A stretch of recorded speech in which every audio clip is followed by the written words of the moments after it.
Bonjour à tous et bienvenue sur la chaîne Astro pour ce 4e épisode consacré à l'observation du soleil. Vous voyez que je vous sors 4 épisodes d'un coup parce qu'il y a quand même beaucoup de choses à voir et je ne voudrais pas vous sortir un épisode incomplet et vous mettre en situation de risque de sécurité. Alors aujourd'hui je voudrais vous poser, vous parler de cette question de faut-il un filtre UV Haircut et puis globalement de ces fausses sécurités quand on observe le soleil malgré l'utilisation d'un filtre de pleine ouverture. Nous l'avons dit, pour observer le soleil, il faut diviser par 100 000 la quantité de lumière. Vous utilisez un filtre astrosolar OD 5.0 qui divise par 100 000, 10 puissance 5, donc la lumière du soleil. Alors, la question, faut-il un filtre UV Haircut dans cette situation et faut-il un filtre UV Haircut dans d'autres situations où vous allez utiliser des filtres neutres par exemple ou des filtres polarisants variables, bref. Faut-il utiliser aussi un filtre UV Haircut quand on observe le soleil? Et donc c'est maintenant sur la chaîne Astro.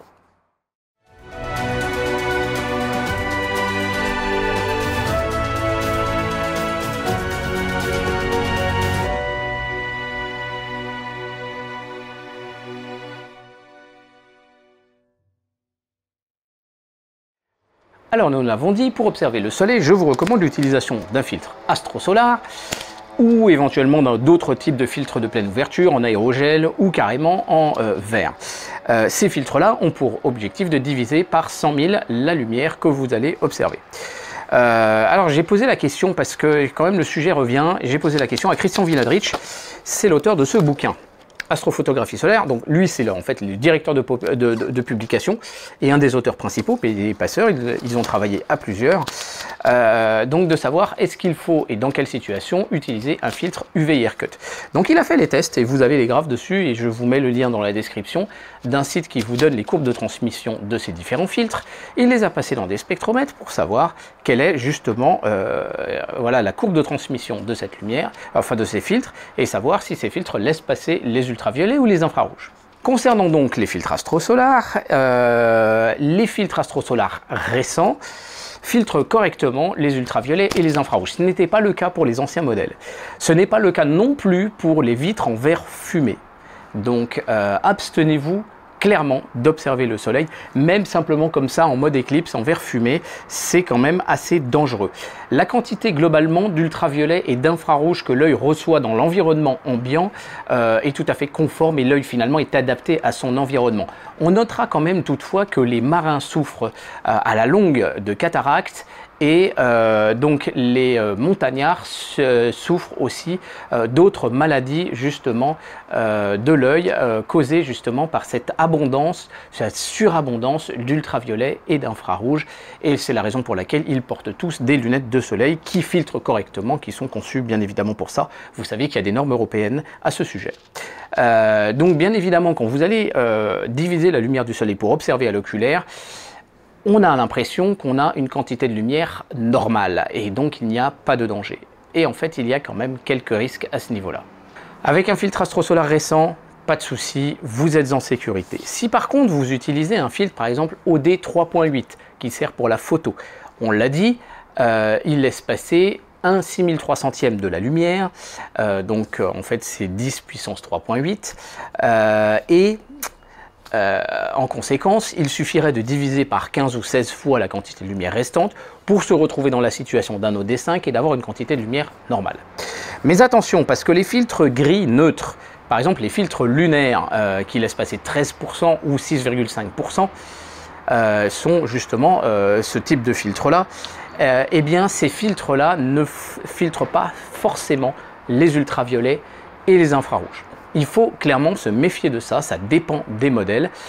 Sur le site justement de Christian Wiladrich, vous verrez qu'il y a un filtre de chez Bader OD, ND 0.8 ou 0.9 qui laisse passer, qui filtre correctement, et l'autre qui laisse passer 6% qui serait vraiment celui qu'il faudrait utiliser. Eh bien ne les filtre pas correctement. Donc dans cette situation-là, il faudrait utiliser un filtre UV Haircut. Si vous utilisez un filtre polarisant variable, là encore Christian a fait le test, il a fait les mesures avec son spectromètre, et en conséquence les filtres donc polarisants ne filtrent pas non plus les ultraviolets et les infrarouges. Quand vous observez la Lune, il n'y a pas de danger, mais si vous utilisez un filtre OD 3.8 et que vous refiltrez au-delà ensuite avec un filtre polarisant variable, vous êtes en situation de fausse sécurité.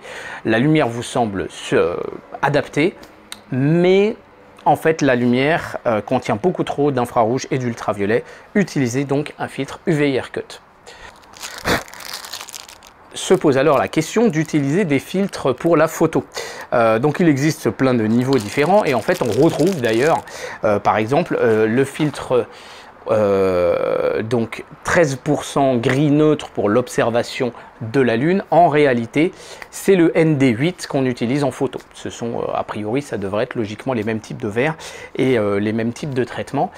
Et en fait, ces filtres-là ne filtrent pas forcément correctement les ultraviolets ou les infrarouges. Donc si par exemple j'utilise un filtre astrosolar suivi par exemple derrière d'un filtre donc neutre pour la photo, on pourrait se trouver en situation de fausse sécurité. Donc sauf si le filtre en question a été testé comme filtrant correctement, comme bloquant les ultraviolets et l'infrarouge, vous devez utiliser un filtre UV Haircut. Alors, qu'en est-il du filtre Bader Continuum? Le filtre Bader Continuum, Bader recommande de l'utiliser avec un filtre OD5 à l'ouverture. Néanmoins, si on regarde un petit peu les trucs, le filtre laisse passer à peu près 10 nanomètres de largeur. Ça veut dire que par rapport à la longueur d'onde visible, il laisse passer à peu près 1/40e. On pourrait envisager de l'utiliser avec un OD 3.8.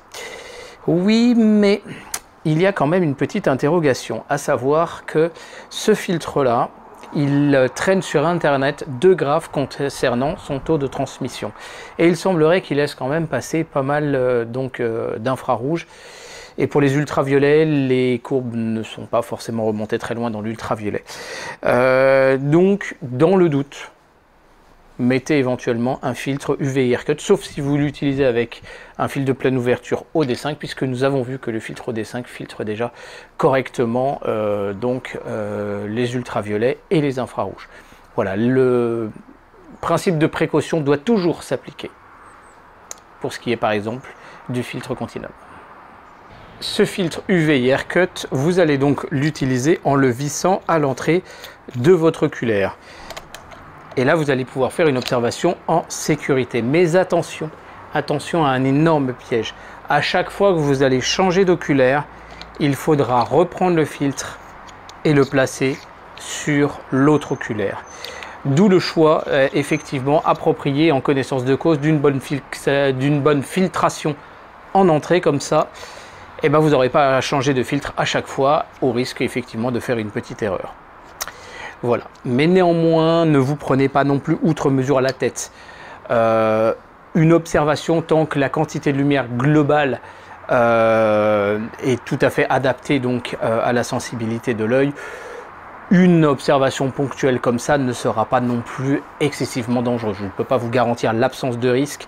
Le principe de précaution doit bien évidemment s'appliquer. Mais voilà, je n'ai pas personnellement de témoignages de personnes qui se sont détruits les yeux comme ça, sous prétexte simplement qu'ils avaient un OD 3.8 avec un filtre ensuite soit polarisant, soit un filtre Continuum, etc. Et ils ont observé le soleil sans filtre UV Haircut. Voilà, principe de précaution, pas de panique non plus. Le plus important, c'est quand même d'avoir fait déjà une bonne filtration à l'ouverture. Mais dans le doute, renseignez-vous néanmoins. La prudence n'exclut pas. Voilà un petit peu ce qu'il faudra vous dire. Alors concernant les autres marques, les modèles Astrosolar, je n'ai pas l'information de savoir s'ils les filtrent correctement. Là-dessus, demandez à votre magasin. Il vaut mieux effectivement rester en situation de sécurité, ne pas prendre le risque. Des filtres UV Haircut, ça coûte pas très cher et ça vous mettra en situation de sécurité. Récapitulons les différents montages possibles. En ouverture de votre instrument, vous allez donc placer un filtre Astrosolar ou équivalent, monté ou via adaptateur bricolé OD 5.0. Le filtre UV Haircut reste conseillé à moins que vous ayez la garantie que ce filtre-là filtre correctement les UV. Donc sur le cas d'un filtre Astrosolar récent, vous pouvez vous en passer, mais sinon je vous conseille le filtre UV Haircut. Ensuite, vous avez des filtres OD 3.8, là encore chez Astrosolar, qui sont normalement destinés à la photo. Il faut rajouter une filtration supplémentaire. OD 1.2 ou ND 1.2, ce qui correspond à du ND16. Ça, j'en ai pas trouvé en 3175. Là, ici, il s'agit d'un filtre pour la photo que l'on pourrait placer dans le montage qui vient accueillir la feuille Astro-Solar, donc en ouverture de l'instrument. Et là, on prendra un filtre d'assez grand diamètre. Je le fais personnellement sur la 61 dph. Là-dessus, il sera obligatoire d'utiliser le filtre UV et Aircut, à moins qu'on ait la garantie que les deux filtres, donc en pleine ouverture, nous filtrent correctement les UV et les IR.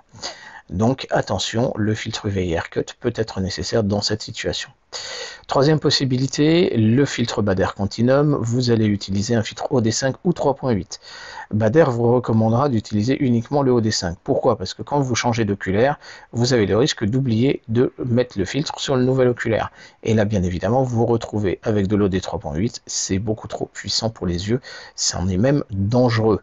Alors, bien évidemment, les bons réflexes font que voilà, on ne maintient pas la vision. Le filtre UV Aircut reste conseillé si on a une observation prolongée. A priori, quand même, le filtre Continuum filtre quand même pas mal les UV et les IR, mais apparemment, il y a des graphes qui montrent quand même que sur des IR assez lointains, il ne les filtre pas trop. Bon, c'est toujours un plus qui n'est pas forcément détestable.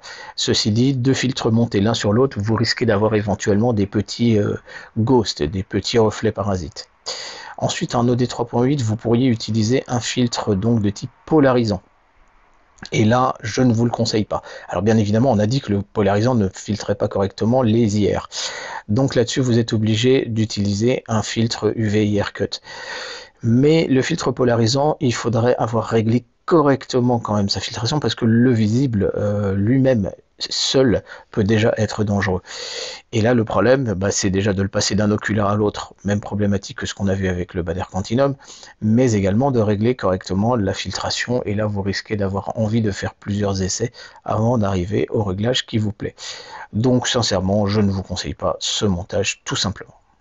Ce filtre-là, vous pourrez l'utiliser aussi en astrophotographie. Que ce soit de l'astrophotographie, justement, du soleil derrière cette chaîne optique, on le verra dans les épisodes à venir, mais également en astrophotographie ou en autoguidage quand vous faites donc du ciel profond. Pourquoi? Parce que ça va permettre d'apaiser les turbulences.